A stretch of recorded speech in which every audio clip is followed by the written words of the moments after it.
Not because वो strongest है but because वो वीकेस्ट है in all the hunters.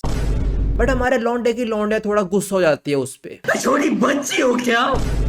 So it is finally here। वो वेब नॉवल जिसके मैं फैन एनिमेशन देख के पागल हो जाता था, उसका एनिमे का पहला एपिसोड आ चुका है। एंड आई होप तुम लोगों ने भी अब तक सोलो लेवलिंग का फर्स्ट एपिसोड देख लिया होगा। इस वीडियो के अंदर मैं सोलो लेवलिंग, उसके फर्स्ट एपिसोड, उसके एनिमेशंस वगैरह और आसपास घूमती एक दो चीजों के बारे में और बात करूंगा। सबसे पहले सोलो लेवलिंग, और अगर तुम्हें नहीं पता तो उसका एक ऑल्टरनेट नेम भी है जो कि है ओनली आई लेवल अप। अब जो कोई भी ये बात समझ गया ना, उसे सोलो लेवलिंग ही समझ आ गई पूरी पूरी। मैंने सोलो लेवलिंग की पूरी लाइट नॉवल तो नहीं पढ़ी, बट मुझे पता है कि इसमें होता क्या है। And trust me, you guys gonna enjoy it. और हाँ, सोलो लेवलिंग एक साउथ कोरियन वेब नॉवल है जो 2018 से लेकर 2021 तक चली। इसके अंदर टोटल 200 चैप्टर्स हैं, जिसके अंदर 21 चैप्टर कुछ साइड मिशन है, मतलब फिलर्स मान लो। देखो, जैसे जापान के अंदर जो कॉमिक्स बनती है उनको मांगा बोला जाता है, ऐसे साउथ कोरिया में जो कॉमिक्स बनती है उनको मानवा बोला जाता है। तो सोलो लेवलिंग एक्चुअली में एक लाइट नॉवल से मानवा बनी और इसका मानवा का एनिमे एडेप्टेशन हमें देखने को मिल रहा है। हम पहले एपिसोड शुरू करें उससे पहले सोलो लेवलिंग का जो वर्ल्ड है, जो बस एपिसोड 1 के अंदर बताया गया है, मैं तुम्हें वो समझा देता हूं ताकि तुम्हें एपिसोड 1 अच्छे से समझ आ जाए। देखो, सोलो लेवलिंग का जो वर्ल्ड है वो नॉर्मल वर्ल्ड ही है, बस डिफरेंस है कि उस वर्ल्ड के अंदर कहीं भी कभी भी एक पोर्टल खुल जाता है ना। ये पोर्टल एक डंजन की तरह है, मतलब अंदर कुछ मॉन्स्टर वगैरह एग्जिस्ट करते हैं जो हमारे वेपन वगैरह से नहीं डैमेज हो सकते। सो उनको हराने के लिए वी हैव सम हंटर्स जो ह्यूमंस हैं, बट उनके पास कुछ मैजिकल एबिलिटीज है, मैजिकल, फिजिकल, बहुत कुछ। और जो हंटर्स है उनकी भी रैंक है based on their power and abilities, highest S, उसके बाद ए बी सी डी और ई। और हमारा मेन प्रोटैगनिस्ट इसी पे लाया करता है। और जो डंजन है, इनसे मॉन्स्टर खुद बाहर नहीं आते, पहले 7 दिन तक नहीं आ सकते। पर अगर कहीं पर डंजन खुला और 7 दिन के अंदर बंद नहीं करा गया तो मॉन्स्टर खुद ही बाहर आना शुरू कर देंगे, जो ह्यूमैनिटी के लिए थ्रेट बन जाएंगे। और डंजन को बंद करने का एक ही मेथड है, अंदर जाओ, जो भी सारे मॉन्स्टर है सबको मार दो। अब जैसे हमारे पास हंटर्स के टाइप है, लाइक एस टियर, ए टियर, वैसे डंजन के भी टाइप है, जो ज्यादा हाई लेवल उसमें ज्यादा पावरफुल मॉन्स्टर्स। और हाँ, अगर कोई भी हंटर डंजन के अंदर घुस गया तो 1 घंटे के अंदर वो डंजन खत्म करनी पड़ेगी, वरना डंजन का जो गेट है वो बंद हो जाएगा and you are trapped, die. तो ये थी बेसिक स्टोरी बताई गई थी एपिसोड 1 के अंदर। अब थोड़ा एपिसोड 1 के बारे में बात करते हैं। शुरू में हमें 3 साल पुराना सीन दिखाया जाता है, जिसके अंदर हम एक आइलैंड को देखते हैं जिसके चारों तरफ नेवी शिप्स ने घेरा हुआ है। नेवी शिप्स ही लग रहे हैं मुझे तो। बेसिकली इस आइलैंड के ऊपर किसी भी ह्यूमन का वर्स्ट नाइटमेयर है। चींटी देखिए ना, इतनी सी होती है, मान लो वो तुम्हारे 10 टाइम्स बड़ी हो जाए, वैसे टाइप के मॉन्स्टर है इस आइलैंड के ऊपर। और उनको पेलने हमारे हंटर जाते हैं। अब जो शुरू में हंटर जाते हैं काफी लेवल कम होता है, तो चींटियां उन्हें पेल देती हैं, इसलिए मैंने बोला वर्स्ट नाइटमेयर फॉर ह्यूमन, बहुत स्ट्रॉन्ग होते हैं चींटियां। बट उन लोगों को रेस्क्यू करने हमारे एस क्लास हंटर आ जाते हैं, तो आसानी से कूट देते हैं चींटियों को। अब ये सारा कांड आइलैंड के एक पार्ट पे और होता है, और हम दूसरे पार्ट पे आते हैं। यहाँ पे काफी सारे हंटर्स हैं और उनसे लड़नी बहुत सारी चींटियां आ रही हैं ना। अगर तुमने सेकंड वाले स्पॉट पे इन्वायरमेंट पे फोकस नहीं करा तो तुम्हारा एक चीज पे ध्यान नहीं गया, मुझे कि वहाँ पे रोड और बिल्डिंग है, मतलब इस जगह पे पहले सिविलाइजेशन थी। और यहाँ पे एंट्स, मतलब ये मॉन्स्टर्स खुले में घूम रहे हैं, तो मतलब इस पर्टिकुलर आइलैंड में पहले को डंजन खुला होगा जो 7 दिन के अंदर बंद नहीं हुआ, इसलिए ये मॉन्स्टर्स बाहर आ गए। देख रहे हो मेरी ऑब्जर्वेशन? हाँ की। अब इसके बाद बेसिकली यहाँ पे जो हंटर्स हैं और जो एंट्स, चींटियां वगैरह, मॉन्स्टर्स, उनके ऑल आउट वॉर हो जाती है। अब इसके बाद जो बेसिक वर्ल्ड है सोलो लेवलिंग का, वही बताया जाता है जो मैं तुम्हें बता दिया ऑलरेडी। वही पोर्टल खुलता है जो दूसरे वर्ल्ड से कनेक्टेड है, उसमें मॉन्स्टर वगैरह है, उन्हें बंद करना पड़ेगा, वही सब। और हाँ, मैं एक छोटी सी चीज बताना भूल गया था पहले, जो ये हंटर्स है इनकी अवेकनिंग होती है जिससे इनका लेवल थोड़ा बढ़ सकता है, बट उस अवेकनिंग के बाद इनका लेवल नहीं बढ़ता, ये उसमें फिक्स हो जाता है, मतलब पावर लेवल इनका। देखो, ऐसा हो सकता है कि एक हंटर टियर ई पे है, उसकी अवेकनिंग हुई तो मे भी होता है डी पे चला जाए, बट उससे ऊपर वो नहीं जा पाएगा फिर। बट एनिमे का नाम है सोलो लेवलिंग। खैर, एपिसोड पे वापस चलते हैं। हम देखते हैं कि सिटी में एक जगह पे एक पोर्टल खुल चुका है और वहाँ पे काफी सारे हंटर्स आए हैं। यहाँ पे हमें 2 हंटर का इंट्रोडक्शन कराया जाता है, किम और पार्क। पार्क की बीवी प्रेग्नेंट है फिर से, तो वो डंजन के अंदर है मॉन्स्टर को मारने और थोड़ा पैसे कमाने। आई गेस पार्क डंजन के अलावा कहीं और भी बहुत जाता है। और यहाँ पे हमारा मेन प्रोटैगनिस्ट संग एंट्री मारता है और उसे देख के सब खुश हो जाते हैं, नॉट बिकॉज वो स्ट्रॉन्गेस्ट है बट बिकॉज वो वीकेस्ट है in all the hunters.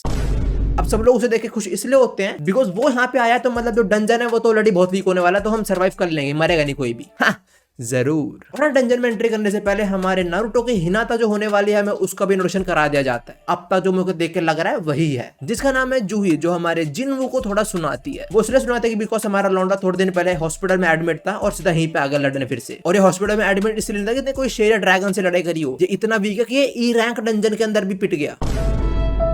But tension not, वो हमारा मेन प्रोटैगनिस्ट है। इनकी बात खत्म होते हैं और सारे हंटर्स डंजन के अंदर जाने के लिए तैयार हो जाते हैं, और एक लौंडा इस मिशन के लिए इनका लीडर बनता है। सब लोग डंजन में चले जाते हैं, बट जिनवू जाने से पहले अपने ब्लेड को देखता है। बेसिकली जिनवू इतना स्ट्रॉन्ग नहीं है, वो ज्यादा हंटर्स को नहीं मार पाता, इसलिए उसकी इनकम वैसी बहुत कम है, उस वजह से वो ज्यादा पावरफुल वेपन नहीं ले पाता। जो उसके पास अभी नाइफ है वो काफी वीक नाइफ है। और उसके बाद हमारा जिनवू चला जाता है डंजन के अंदर। अब इसके बाद हमें 2 लोग कन्वर्सेशन दिखाई जाती है, जिसके अंदर एक प्रेसिडेंट है और मोस्ट प्रोबेबली जो हंटर्स वगैरह है उनके प्रेसिडेंट हो गए। जैसे हंटर सेंटर के अंदर था ना सीन, थोड़ा वैसे ही मान लो। यहाँ पे ये लोग वही डंजन के बारे में बताते हैं जो मैं तुम्हें ऑलरेडी बता चुका हूँ, वही कि 7 दिन के अंदर बंद करना होता है वरना मॉन्स्टर बाहर आ जाते हैं। यहाँ पे एक चीज और बताई जाती है कि जो मॉन्स्टर है जब उन्हें काटेंगे तो उनके अंदर से एक मैजिकल क्रिस्टल निकलता है जिसको बेच के पैसे मिलते हैं, और जितना पावरफुल मॉन्स्टर उतना वैल्यूएबल क्रिस्टल होगा उसके अंदर। और दूसरी साइड डंजन के अंदर जिन वो एक मॉन्स्टर को मारे क्रिस्टल निकाल लेता है एंड ही इज हैप्पी, पैसा मिलेगा। पर तभी एक मॉन्स्टर उस पर अटैक करता है और खुद को डिफेंड करने चक्कर में उसका नाइफ भी टूट जाता है और मॉन्स्टर उसको स्टैब भी कर देता है। तुमसे ना हो पाएगा। वो तो टाइम रहता है उसके टीममेट्स उसे बचा लेते हैं और उसकी हिनाता उसे हील भी कर देती है। बट हमारे लौंडे की लौंडे थोड़ा गुस्सा हो जाती है उस पे, छोटी बच्ची हो क्या? मतलब उसके अच्छे के लिए होते हैं कि तू इतना वीक है तभी तू हंटर क्यों बन रहा था, किसी दिन मारा जाएगा। वो भी चीज रियलाइज करता है कि उसने बस एक क्रिस्टल के लिए अपनी जान दांव पे लगा दी। दूसरी साइड उसके टीममेट्स ने पूरी डंजन खत्म कर दी, बट उन्हें एक और चीज मिली वहां पे, जो कि है उस डंजन के अंदर ही एक और डंजन, और इसको बोलते हैं डबल डंजन। ना यहाँ पे इनकी टीम डिवाइड हो जाती है, आधे लोग बोलते हैं कि डबल डंजन में नहीं जाते और आधे लोग बोलते हैं जाते हैं। वो ये बोलते हैं कि यहाँ पे इतने आसान मॉन्स्टर थे तो वहाँ पे तो और आसान होंगे और पैसे मिल जाएगा थोड़ा। तो 50% वोट्स पर नहीं जाएंगे एंड 50 पर की जाएंगे। बट एक वोट बचा है और वो है जिनवू का। अगर उसने बोला नहीं जाएंगे तो नहीं जाने वाला, अगर उसने बोला जाएंगे तो सबको जाना पड़ेगा। एंड वो प्रोटैगनिस्ट वाले काम करता है और बोलता है जाएंगे, और उसके पीछे एक बहुत बड़ा रीजन है। वो रीजन ये है कि उसको पैसों की जरूरत है। उसकी मदर हॉस्पिटल में एडमिट है और उसको अपनी बहन की स्कूल कॉलेज की फीस के लिए पैसे चाहिए। सो या अभी फैमिली की बात आ चुकी है। इसी बीच साथ में हमें एक और कैरेक्टर इंट्रोडक्शन कराया जाता है जो सिटी के अंदर है, बट शी इज थिक।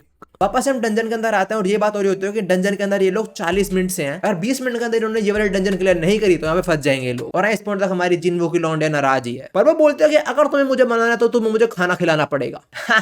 एनमे। खैर हमारा जिनवू तो खुश हो गया, बिना कुछ मनाए लौंडे पट रखी है उसकी। तो अगर नहीं समझे तो लड़की ने बोल दिया कि डेट पे चले हम। ये लोग डबल डंजन के बिल्कुल एंड में आ जाता है, यहाँ पे इन्हें गेट दिखता है। ये उस डंजन के अंदर जाते हैं, वहाँ पे काफी सारे स्टैचूज हैं। इन लोगों को कुछ भी समझ नहीं आता है यहाँ पे कोई मॉन्स्टर नहीं है, कुछ भी नहीं है, तो यहाँ पे क्या करने आए हम, चले वापस। बट यहाँ पे एक बोर्ड टाइप होता है, इसके अंदर एशियन लैंग्वेज में कुछ लिखा होता है और उसमें बेसिकली 3 रूल लिखे होते हैं। पहला रूल है कि ईश्वर की पूजा करना, दूसरा रूल है कि ईश्वर की तारीफ करना, और तीसरा रूल है कि ईश्वर में मानना, मतलब बिलीव करना उसमें। कौन से गॉड की बात हो रही है यहाँ पे पता लगेगा अभी। इन सब की बातों के बीच में जो गेट होता है खुद ही बंद हो जाता है। एक लौंडा पैनिक करता है और बोलता है हमें यहाँ पे कभी आने नहीं चाहिए था। वो गेट के पास जाता है, बोलता तुम्हें जो मिले रख लेना, मैं जा रहा हूँ। और जैसे वो गेट पे हाथ रखता है वो कट जाता है, जस्ट लाइक कौन काटता है उसे, वो स्टैचूज। तो ये लोग समझ चुके हैं इनके आसपास जो भी स्टैचूज हैं वो हिल सकते हैं और इन्हें उनको हराना है। यहाँ पे सब लोग पैनिक कर जाता है कि वो इन्हें कैसे हराएंगे ना। तभी जिनवू एक स्टैचू पे देखता है जो सीधा उसको ही देखता है, और तब जिनवू ये बताता है कि वो वीक है बट स्टिल वो अपने ओपोनेंट को काफी अच्छे से एनालाइज करता है ताकि उन्हें हराने का कोई मेथड ढूंढ पाए। और तभी जिनवू चिल्ला के बोलता है कि सब लोग झुक जाओ। बट तभी हमें पता लगता है कि वो स्टैचू नहीं, वो चालीजार्ड है। फायर टाइप पोकेमॉन है साला वो। बेसिकली उसकी आंखों से आग निकलती है जो एक बंदे को जला देती है। उसकी तो वहीं की राखी बन गई। यहीं पे एपिसोड का एंड होता है। यहाँ पे जिनवू ये सोच रहा होता है कि यहाँ पे हम कैद हो चुके, यहाँ से बाहर जाने को रास्ता है नहीं। सो